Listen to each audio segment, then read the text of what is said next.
मध्य में कुछ श्रेष्ठी महिलाएं भी विराजित हैं। डॉक्टर साहब और उनकी मम्मी जी चंदा जी ना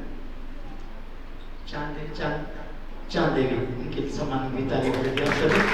निश्चित तौर पर आपके आगमन से हमारे कार्यक्रम का स्तर निश्चित तौर से बढ़ जाता है। मान लो एक छोटा सा मंगलाचरण कुछ पंक्तियां कुछ शब्द बटोर के प्रयास किया। मैं गुरुदेव को जगाता रहता हूँ कहीं भूल न जाए, क्योंकि भक्तों को ताता इतना रहता है, पता नहीं हमको भूल जाए कर जाए। तो ऐसे कई बार मैं बार बार कुछ पंक्तियों के माध्यम से मैं कहा चलो ऐसा प्रयास करते हैं। और अक्षर यहाँ राजस्थान हमारे जयपुर की तरफ के अलग भजन होते हैं, आपके उधर दिल्ली लखनऊ यूपी इधर की तरफ अलग होते हैं। मेरी यही हमेशा भावना रही कि वहाँ से कुछ ऐसे भजन आ जाए तो मैं कुछ करता हूँ यहाँ पर, लेकिन अभी तक वहाँ से किसी ने मेरे पर दया नहीं बरसाई। कोई दिक्कत नहीं, मैं मेरे टूटे फूटे शब्दों के माध्यम से एक प्रस्तुति दे रहा हूँ आपके समक्ष। एक बार जयकारा बोलेंगे बोली प्रभुजाचार्य सौरभ सागर जी गुरुदेव की। नगर में जब गुरु आते हैं तो उत्सव का सा माहौल होता है, और जब जाते हैं तो क्या होता है, जैसे बेटी विदा हो गई ऐसा ही होता है ना कुछ, ऐसे एहसास होता है। तो कुछ ऐसी पंक्तियां रखी, अरे गुरुवर से आने से आए बाहर, जाने से उनके जाए बाहर, बड़े दयालु हैं मेरे सौरभ सागर, बड़े दयालु हैं मेरे सौरभ सागर। गुरु से आने से आए बाहर, जाने से उनके जाए बाहर, बड़े दयालु हैं मेरे सौरभ सागर, बड़े दयालु हैं मेरे सौरभ सागर। अच्छा लगे, भक्ति अच्छी लगी है ना? वाकई में दयालु हमारे गुरुवर विद्वान है, इतने करुणाधारी हैं, बस पूछो मत। तो बस आप यही चर्चा रहती है छठा चारों तरफ गलियों में, कहीं भी कोई बातें हमारा तो बहुत सीधा इतना वात्सल्य से पूछे तो गुरुदेव है। तो क्या कहा फिर आगे क्या कहा, जो शरण में आया गुरुवर ने पार लगाया, जो भी शरण में आया गुरुवर ने पार लगाया, भटके हुए को तुमने सिद्धांत सतक है बढ़ाया, ओ भटके हुए को तुमने सिद्धांत सतक है बढ़ाया। सागर स्वर्ग सागर बड़े दयालु हैं, करो वंदना बड़े दयालु हैं, करो वंदना। आने से उसके आएगा, जाने से उसके जाएगा,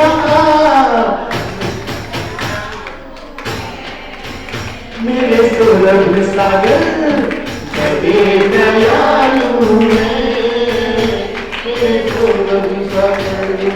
जग में भटक भटक कर अब तेरे दर पे आए, जग में भटक भटक कर अब तेरे दर पे आए, जिन्हें प्रभु की वाणी अब तेरे मुख से आए, जिन्हें प्रभु की वाणी अब तेरे मुख से आए, ज्ञान के सागर सौरभ सागर बड़े दयालु हैं मेरे सौरभ सागर, बड़े दयालु हैं मेरे सौरभ सागर।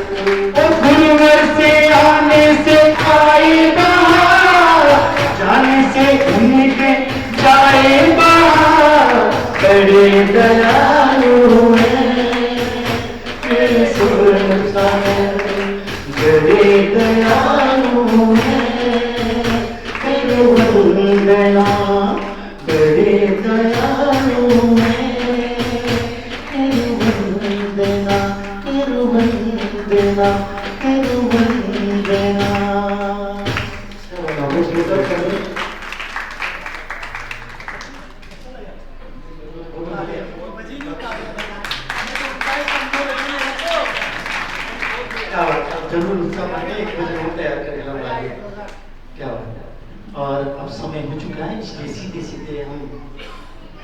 लीजिए, आप कहना चाहो 2 लाइन का सीधा सीधा सुख समृद्धि हमारे मध्य में विराजित। एक बार जोरदार ताली बजा दो वहां समृद्धि के लिए। सीधे सीधे हम सभी निश्चित तौर पर जीवन में इस संसार में जीते हैं, सुबह होती है, रात हो जाती है, फिर सो जाते हैं, फिर उठते हैं, और इस मध्य में कहीं कहीं ऐसी जिज्ञासाएं उत्पन्न हो जाती है जिनका शायद उत्तर हम स्वयं नहीं दे पाते हैं। लेकिन हमारे जो दिगंबर संत हमारे गुरुवर है, कोई भी समस्या XYZ हर समस्या का सॉल्यूशन गुरुदेव के पास। तो आज किसी के पास कोई ऐसी समस्या, कुछ ऐसी शंकाएं हो, जिज्ञासा हो, तो आप आमंत्रित हैं, पधारें और अपनी मन की बात यहाँ रखें। कौन आए? ये तो है हमारे आदरणीय। अरे साहब क्या बात। एक बार हमारे मम्मी जी के लिए जोरदार तालियां बजा दें। निश्चित तौर पर इनका कद हमारे जीवन में और बड़ा और उच्च स्तर पे हो गया। ऐसे महिला यहाँ पर विराजित है। एक वचन गाएंगे आप? क्या जोरदार तालियां।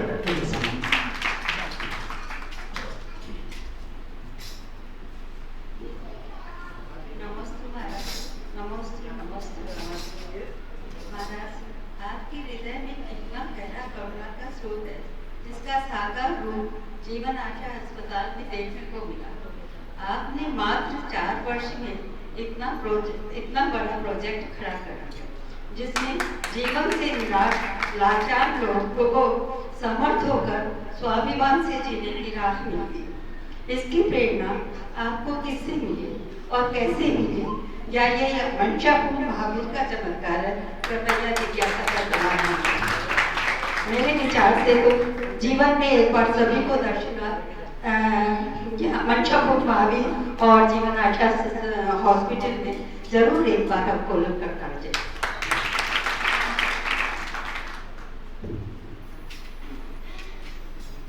धन्यवाद आपका, आमिरा जी। निश्चित तौर पर आपकी जिज्ञासा वाकई में काबिल तारीफ है। ये तो हमने सोचा ही नहीं था, बिल्कुल ही दिमाग नहीं लगा। वाकई में ये प्रेरणा भी कहीं कहीं ऐसी व्यवस्थाओं से मिल पाती है। तो शायद आज गुरुदेव खुलासा करेंगे इनके जिज्ञासा के माध्यम से। और कोई महानुभाव? हाँ, मास्टर जी हमारे सुनीता जी, अनीता जी, अभिनीता जी, जो भी है, लेकिन तारीफ करें इनके बारे में जो बात है। नमस्ते गुरुदेव। आज के परिवेश में नारी बराबर मर्दों के बराबर काम कर रही है, फिर भी नारी को अबला क्यों कहा गया?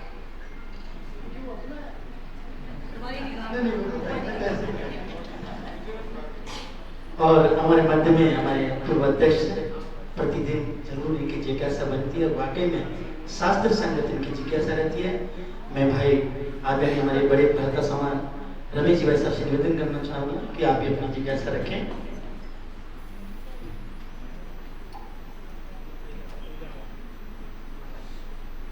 आचार्य श्री के चरणों में नमोस्त नमोस्त नमोस्त। हम प्रातः विधान करते हैं, पूजन करते हैं, किसी का विधान करते हैं। अभी समय शिखर विधान चल रहा है, उसमें जयमाला में कृतियां आई है। कर्म चेतना में बस करके ज्ञान चेतना भूल गया, पर पदार्थ के आकर्षण में चतुर्गति में झूल गया। पुण्योदय से नर्भव पाया तीर्थंकर जिन तीर्थ मिले, तीर्थंकर को मन से ध्यान तीर्थ वंदना भाव किए। गुरुदेव, इसमें कर्म चेतना और ज्ञान चेतना है। तो ये कर्म चेतना और ज्ञान चेतना क्या है? तथा एक और है कर्मफल चेतना। तो ये कर्मफल चेतना किसे कहते हैं? जिज्ञासा का समाधान करें। नमोस्तु गुरुदेव, नमोस्तु गुरुदेव, नमोस्तु गुरुदेव। बहुत अच्छी बात, धन्यवाद आदरणीय रमेश के साथ। और कोई महानुभाव?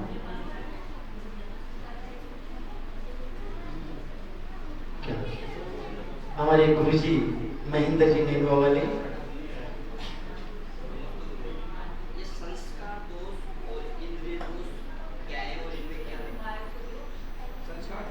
संस्कार दोष बोध संस्कार दोष और इंद्रिय दोष क्या है, ऐसी जानना चाहते हैं। आदरणीय महेंद्र जी साहब, आपका सुना। अंतिमा जी भी अपनी बात रखना चाह रही हैं।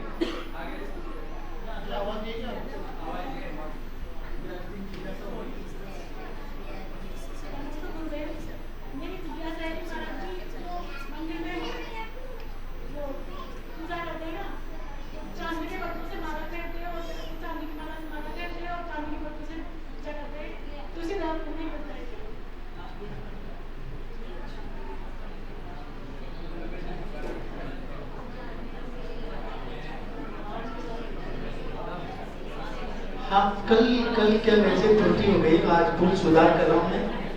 एक हमारे प्रिय आसिफ भैया भी कल कुछ जिज्ञासा लेके आए थे, लेकिन मैं उनको समय नहीं दे रहा। मैं क्षमा चाहता हूँ उनसे, और उनसे निवेदन करना चाहता हूँ, आए और अपनी जिज्ञासा पूज्य गुरु के चरणों में रखें।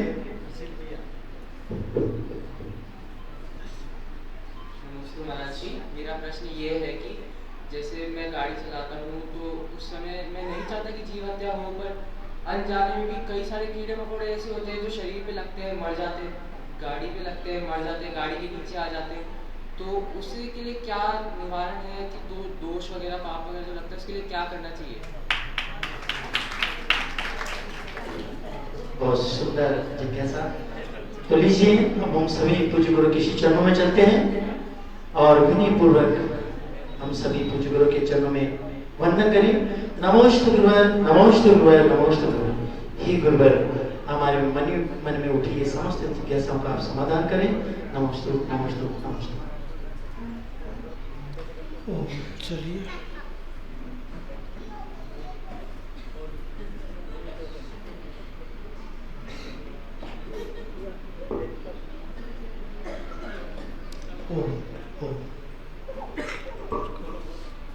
आवाज साफ करो। आवाज, चलो ठीक है।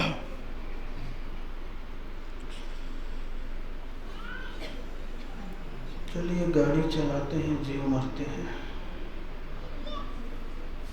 उत्तर तो आपको मालूम है, मेरे जैसा काम करो, 90% पाप से बचो। इसका ज़्यादा उत्तर देने से कोई फायदा भी नहीं है। जानबूझ के थप्पड़ मारो और जय जिनेंद्र बोलो तो क्या होगा? आवाज़ साफ नहीं आ रही, तभी समझ नहीं आ रही। खराब आती आवाज़, रोज बदल जा रही। ओ नहीं, सफाई जो रहती है ना वो नहीं आ रही शिकायत से। ओ फिर उनकी बोलने में मजा नहीं आता। ओ समझ लो उसको क्या है। अभी ठीक चल रहा था ना 4 दिन से। ओ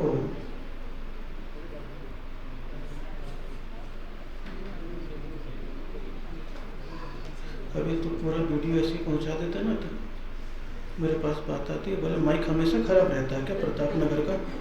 हमेशा छिपा होता है। हाँ, पोल खुल जाती है इससे।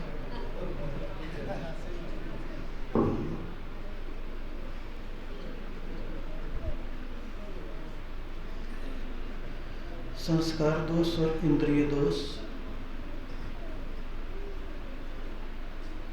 संस्कार दोष होते हैं अतीत के कर्म से जो वर्तमान में बुरी क्रियाएं हो। कौन से कर्म से? अतीत के। और बाहरी संगति से जो दोष पैदा हो जाए, वो कौन से दोष हैं? संस्कार। और इंद्रियों की आकांक्षा से जो बुराइयां पैदा होती है वो इंद्रिय दोष कहलाते हैं। वैसे संस्कार दोष तो अजैनों के शब्द हैं, जैनियों में कर्म दोष है। जैनियों में कौन सा शब्द है? अजैनों में कौन सा है? संस्कार। बोले तुम्हारे पूर्वज, अतीत की जिंदगी। कौन सी जिंदगी? अतीत की जिंदगी। मंदिर में चांदी के बर्तन से पूजा करना, उससे पुण्य मिले या ना मिले ज़्यादा, लेकिन इतना तो दिख गया कि पुण्यात्मा जी भी तभी चांदी का बर्तन है।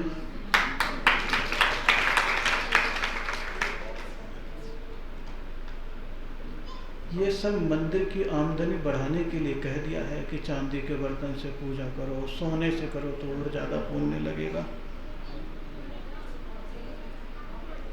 ऐसा कुछ भी नहीं है। भगवान की भक्ति तो आप अपनी अंजलि से भी अर्घ चढ़ा करके करते हो तो वही आपका पुण्य है। उसका पुण्य जरूर है कि तुम्हारे पास चांदी का और सोने का बर्तन आ सकता है। कि भक्ति से जो पुण्य बढ़ेगा वो तुम्हारे वैभव को भी बढ़ा देगा। वैभव के दिखावे से पुण्य बढ़े या न बढ़े कोई जरूरी नहीं है। अक्सर जो भी चांदी के बर्तन लाते हैं पूजा खत्म भी नहीं होती है, बिन जाने व जान के भी बोलते जाएंगे और एक एक बर्तन थाली में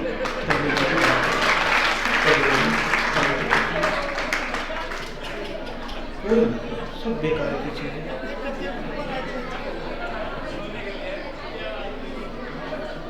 गलत बोल रहे हैं ना,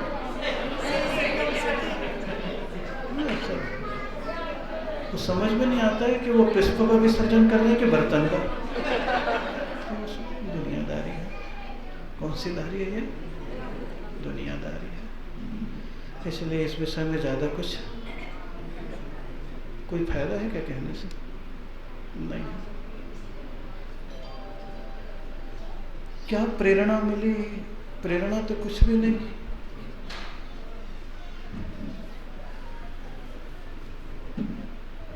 जीवन में कोई ऐसा दुनियादारी का परेशानी दुख तो देखा नहीं। 12 साल सन्यासी जीवन में भी गुरु महाराज के पास आनंद से रहा हूँ। मुनि के बनने के बाद भी 29 साल हो गए हैं। भक्तों की पूरी कृपा है, भगवान की कितनी मुझे मालूम नहीं।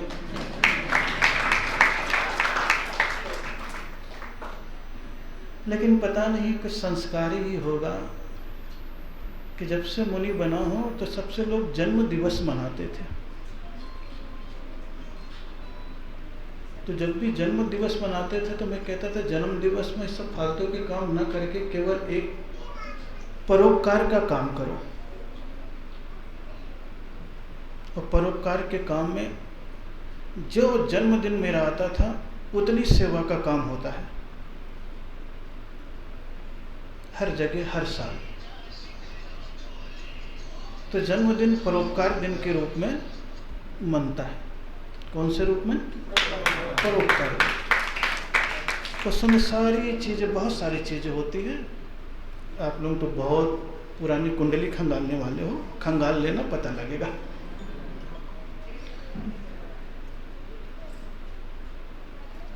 तो परोपकार का कार्य निरंतर सेवा में चलता था। चाहे वो विकलांग को ट्राइसिकल देना हो या स्कूल के बच्चों को जितने जन्म हो उतने फीस देना हो, या हॉस्पिटल में जितनी बच्चियों का जन्म हो गया हो उतनी बच्चियों का एफडी करवा देना हो शादी तक के लिए,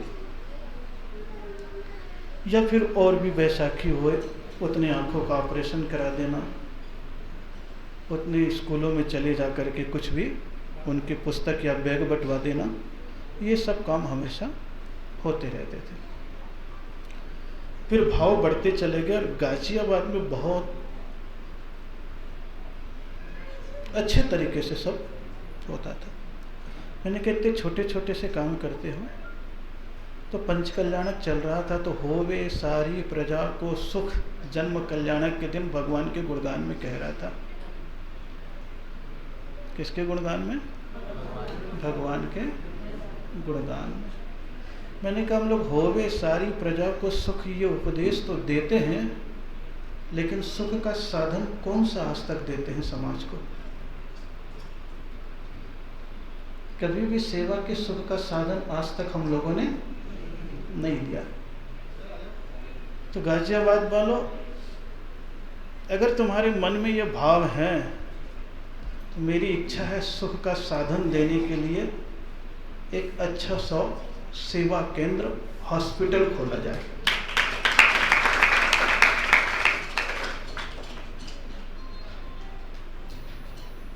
दो सज्जन आ गए, ये अशोक जी जैन, सीए साहब और जम्बू प्रसाद जी।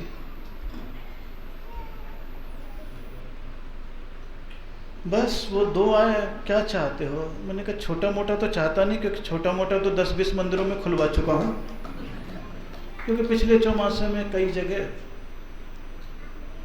खुल चुके हैं।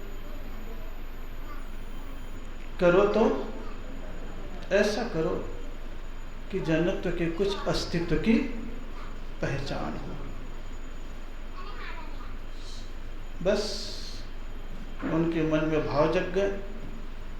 और गाजियाबाद के बाद सरधना में मेरा चातुर्मास हुआ, शायद 13वां। कौन सा चातुर्मास? 13वां चातुर्मास हुआ। उन लोगों ने आपस में ही चर्चा करी, कितना पवित्र मन था उनका और कितने ईमानदार मन था उनका, कि 13वां दीक्षा दिवस पर 13 व्यक्ति ला करके मेरे सामने खड़े कर दिए, एक एक रुपए के।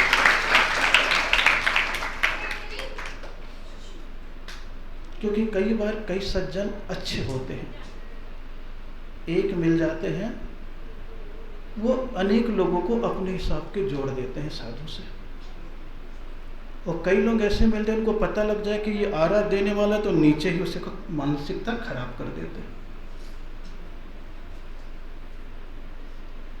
धर्म करने वाले कई लोग नहीं होते, ये मत समझो कि सब लोग होते तो सब अच्छे ही होते हैं, ये मत समझो। 1000 लोग यहाँ आते हैं, 2-4 लोग ही उदार मिलते हैं। धर्म लाभ लेने वाले अनेक मिलते हैं, लेकिन बिगाड़ने वाले बहुत लोग मिलते हैं। नीचे से ही कान भर देना, दुनिया भर की बातें कर लेना। बड़े खतरनाक लोग होते हैं ऐसे, दीमक की भांति होते हैं वो। किसकी भांति होते हैं? दीमक की भांति। चींटी से डर नहीं लगता हम लोगों को। किससे डर नहीं लगता?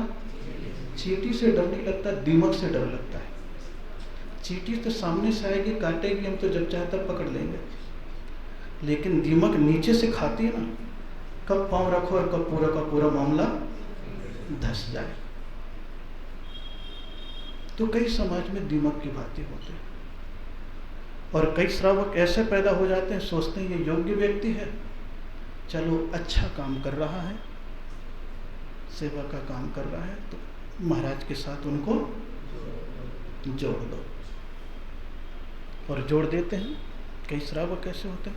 उनने उस समय 13 व्यक्तियों को जोड़ा, और जब 13 व्यक्तियों को जोड़ा, बस वो सारे के सारे 13 तो नहीं, मेरा हो गया। क्या हो गया? मेरा। उसके बाद तो फिर भगवान की कृपा होती चली गई। मनसापूर्ण महावीर स्वामी भी मिल गए, जमीन भी मिल गई, मंदिर भी मिल गया। उसके बाद फिर आप जैसी कई अम्माएं भी जब बातों को सुनती है, क्या सुनती है?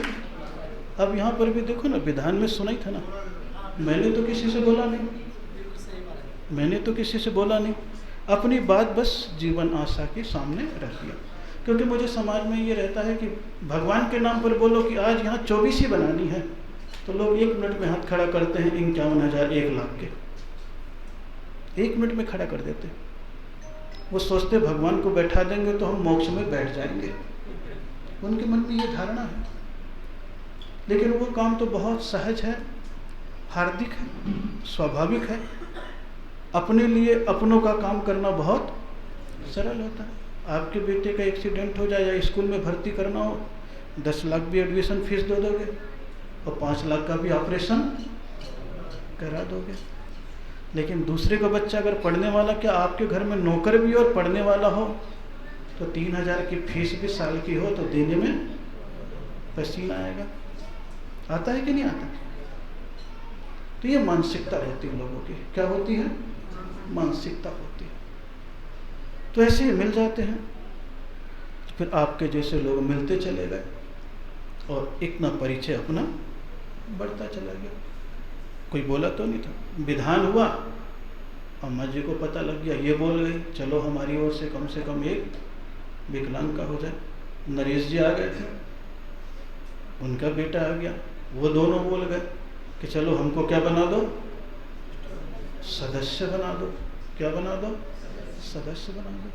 सुन लिया, अब कोई बात तो नहीं, सारसोफ वालों ने सुन लिया, बोले चलो मैं भी वहाँ कुछ कर देता हूँ।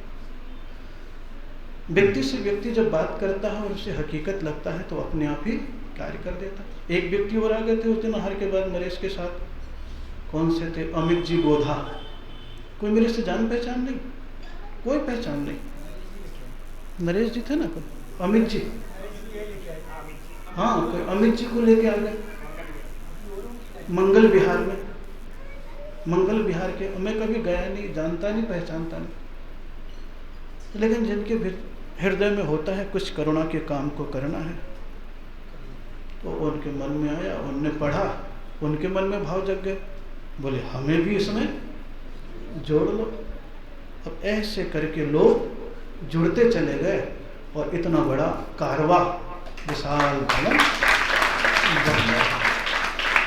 जो भी देख करके आएंगे उनको पता लगा होगा, बहुत कम समय में बहुत बड़ा काम। एक ही आशीर्वाद बस दिया था, बस करना है काम तो समय से पहले और सोच से बेहतर करना है। क्या शब्द था? समय से पहले सोच से बेहतर। उन लोगों ने दिखा दिया, समय से पहले भी काम किया और मेरी सोच से भी बेहतर काम किया। आज ही उसके ट्रस्टी को आए थे अजय कुमार जी, दोपहर में आए थे, वो ट्रस्टी हैं, वो भी बढ़िया काम कर रहे हैं। डायलिसिस सेंटर खोल लिया है, अब आगे की कुछ मशीनें और लगाने की तैयारियां चल रही है, क्योंकि बिल्डिंग में एक एक काम बढ़ता चला है कि उसको कैंसर हॉस्पिटल तक पहुंचाना है। कौन से हॉस्पिटल तक पहुंचाना है? कैंसर हॉस्पिटल तक पहुंचाना। और उन लोगों के भाव है, अभी अगर मैं उधर जाता तो इसी साल वो चालू होने का था, क्योंकि उन लोगों ने अपने अपने हिसाब से बहुत कुछ कर लिया, बस इंतजार कर रहे हैं आप आओ और हम काम करें। भाव है उनके मन में, और जिनके मन में सेवा के भाव होते हैं वही इसमें जुड़ पाता है।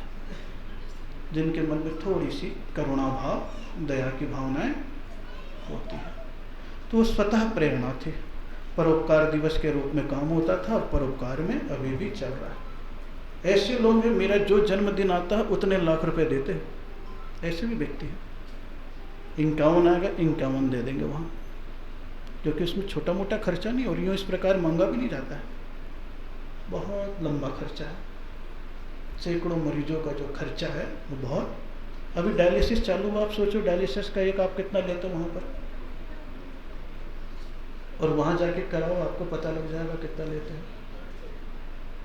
एक नहीं, अभी 5 मशीनें वहाँ पर चालू करिए।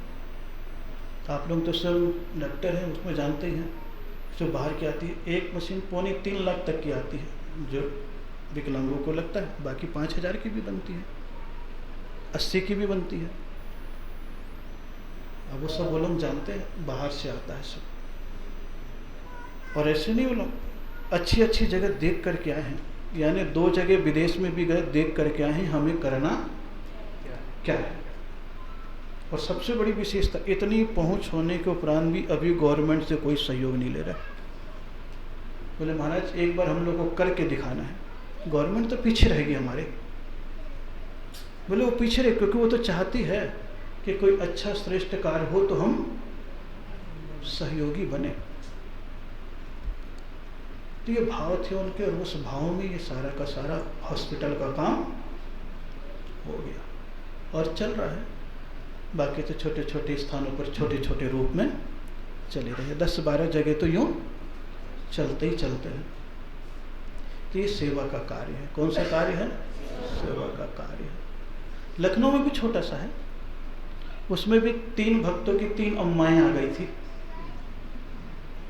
और तीनों अम्माओं ने उस पूरे मकान को दे दिया, बोला यहाँ हॉस्पिटल चलाओ। 10 साल से छोटा सा वहाँ भी चलता है। उनके विचार हैं बड़े करने के, वो आपको मिलेगा। कौन सा है? अहियागंज, अहियागंज में है। कौन से गंज में है? मकान था उनका अपना, उन्होंने नया मकान बना लिया, पुराने मकान को उसी में खोल दिया।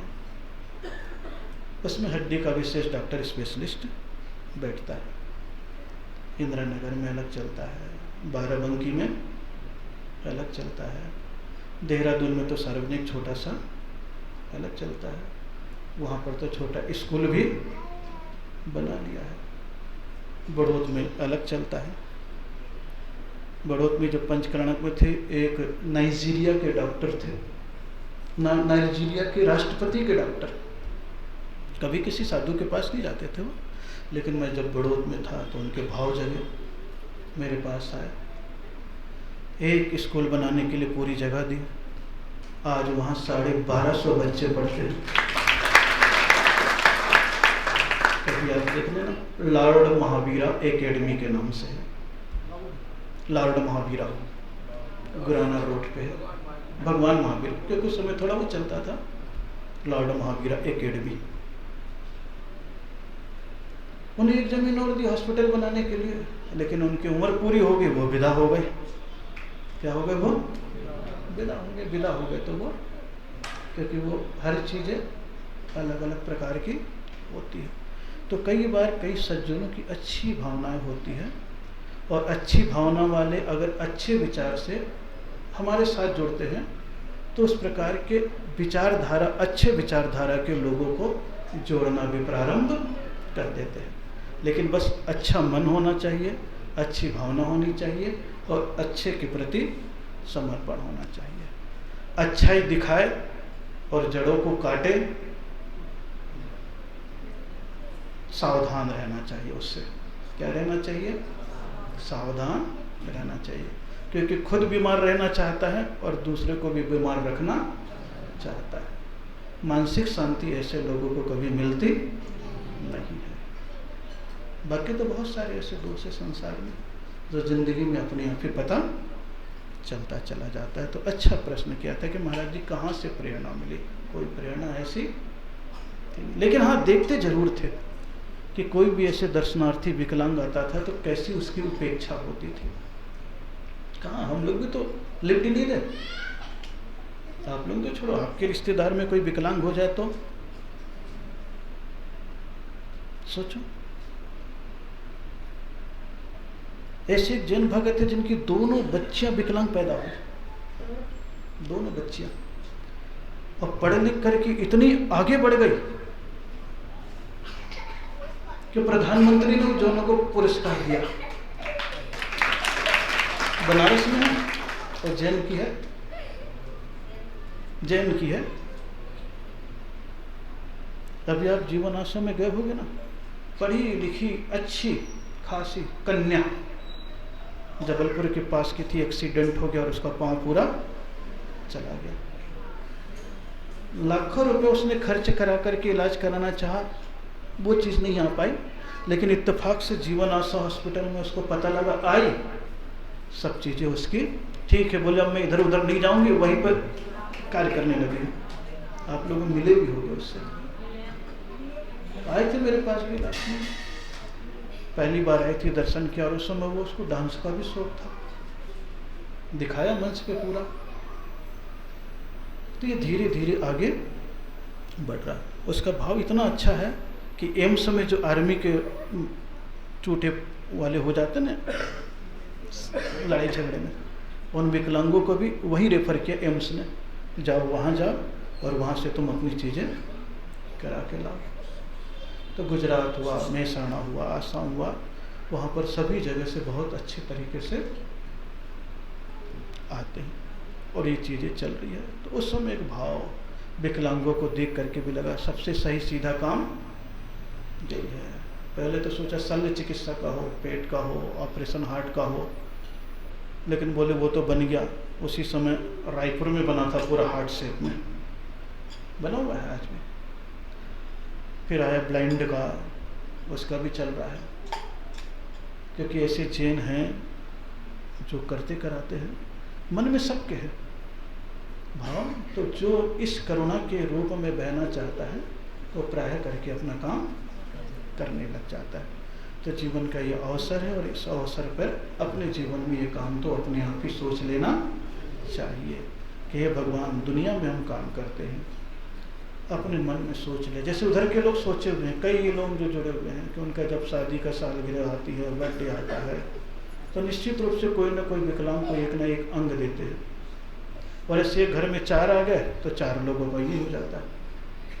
काम भी छोटा सा है और काम बड़ा का बूढ़ा संपन्न हो जाता है।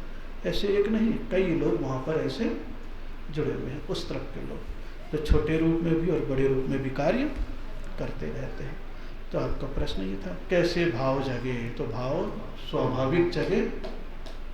कैसे जगे? भाव स्वाभाविक जगे, लोग प्रभावित हुए और इसको इतना अच्छा रूप दे दिया जो आज निराबाध रूप से, अब तक तो कितने साल हो गए? 4 साल। कितने साल हुए? ज़्यादा दिन नहीं हुए, 4 साल ही हुए। लेकिन लौकिक स्वाभाविक सब काम करते, स्पोर्ट्स वगैरह के गेम भी कराते हैं। 500-500 विकलांग, 400-400 विकलांग हो जाते, पूरा खेल भी कराते साल में 1 बार। कितने बार? साल में 1 बार कराते, तो स्वाभाविक कराते, भावना अच्छी है उनकी। और ऐसा नहीं कि उनको यूँ ठीक करके छोड़ दिया। उनकी योग्यता, पढ़े लिखे अगर जो होते और काम करने योग्य होते हैं तो उनकी काउंसलिंग करके उनकी योग्यता को देख करके नौकरी भी दिलवाते हैं। रिहेब सेंटर बनाने की चेष्टा है, नौकरी भी दिलाते हैं। 350 से ज़्यादा लोगों को नौकरी भी दिला चुके हैं। 15,000 से लेकर 80,000 तक की तनख्वाह। मिनिमम उसकी योग्यता 15,000 तक आए कि 500 रुपये रोज पे भी काम कर ले। मैक्सिमम कहाँ तक पहुँच गए? 80,000 तक, क्योंकि उसकी पढ़ा लिखा है, पढ़ी लिखी है, कई काम कर लेते। अच्छा कॉर्पोरेट जगत के लोगों से उनका परिचय है और बुलाते हैं साल में और फिर अपना काम करते हैं। निश्चित रूप से श्रेष्ठता के लिए लोग आगे बढ़ते चले जाते हैं और काम भी और भी बढ़ता और पूरा होता। और एक बार कहीं सही ढंग से ये बन गया, एक मिसाल कायम होगी, और इसको देखने के बाद समाज में कई जगह विचार भी पैदा हुए हैं कि यार हम लोग को भी समाज में ऐसा काम करना चाहिए। एक समय स्कूलों का जोर चला था। किसका जोर चला था? कई जगह स्कूल बने थे, लेकिन एक दिन मैंने बताया था ना, स्कूल तो है पेड़, स्कूल क्या है? पेड़। हॉस्पिटल क्या है? हवन कुंड। बोला था ना वहाँ पर पंडाल में बोला था। स्कूल क्या है? पेड़ है। आज तुम बीज डालोगे, 3 साल में 5 साल में वो फल देने लगेगा। क्या देने लगेगा? फल। लेकिन हॉस्पिटल क्या है? हवन कुंड। जितना विलो निरुपमिति, क्योंकि वो तो एक बार लग गया इलाज में, सो लग गया। दोनों में इतना अंतर मुझे समझ में आया है। तो बड़ी अच्छी चीज़ें चलती हैं। चलिए, अपना समय 7:30 भी बज गया। कितना बज गया? 7:30। कौन सा? वो तो आपने बता दिया। जब देखो तब आपके सामने कहती अबला अबला, कितना कमाए अबला, तुम्हारे जेब में छोड़ती नहीं, इसीलिए अबला अबला कहते कहते वो अबला हो गई। ये तो आपको पहले भी उत्तर दिया था,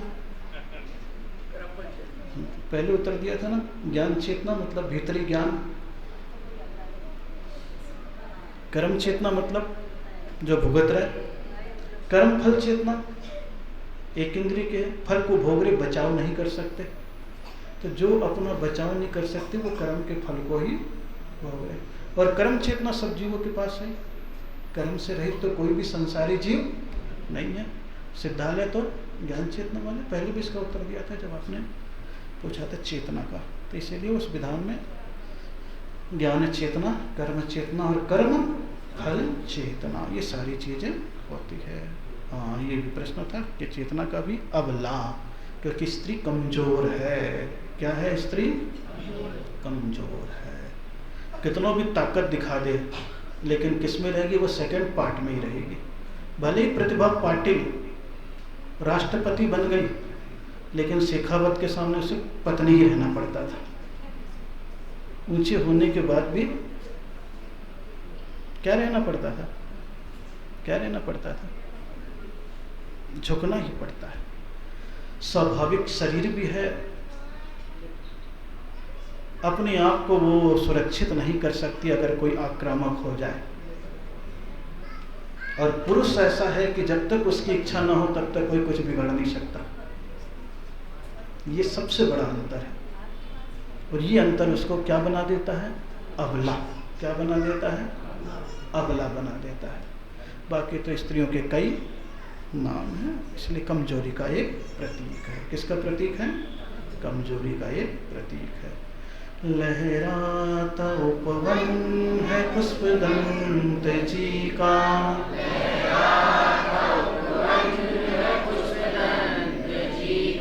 जीवन समर्पित है नन्ही कली का,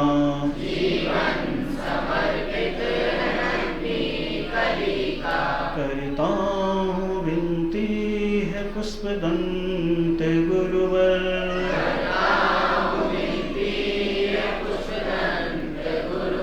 खिला लो कली को महकते महकते,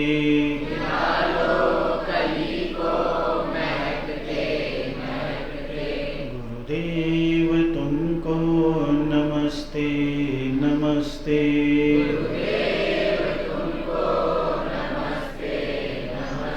खाने सोने चलने पढ़ने,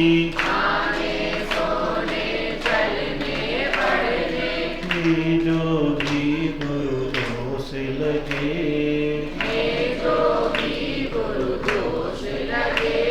क्षमा दान दे प्रायश्चित दे, जिससे वे कर्म शीघ्र भगे,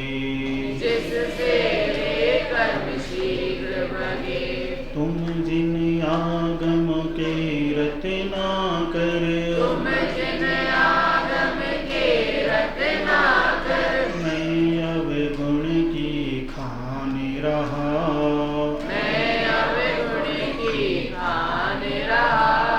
तेरे चरण कमल में गुरुवर,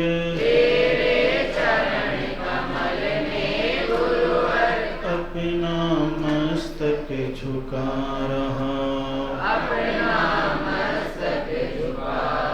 ओम ह्रीं नमो अर्हते, रक्ष रक्ष होम फट स्वाहा, ओम ह्रीं नमो अर्हते, रक्ष रक्ष होम फट स्वाहा, ओम ह्रीं नमो अर्हते, रक्ष रक्ष होम फट स्वाहा, ओम ह्रीं नमो अर्हते, रक्ष रक्ष होम फट स्वाहा, ओम ह्रीं नमो अर्हते, रक्ष रक्ष होम फट स्वाहा, ओम ह्रीं नमो अर्हते, रक्ष रक्ष होम फट स्वाहा, ओम ह्रीं नमो अर्हते, रक्ष रक्ष होम फट स्वाहा, ओम ह्रीं नमो अर्हते, रक्ष रक्ष होम फट स्वाहा, ओम ह्रीं नमो अर्हते, रक्ष रक्ष होम फट स्वाहा। सोने के पूर्व एक माला अवश्य ही फेर लेंगे। ओम नमः। आपस में हंस के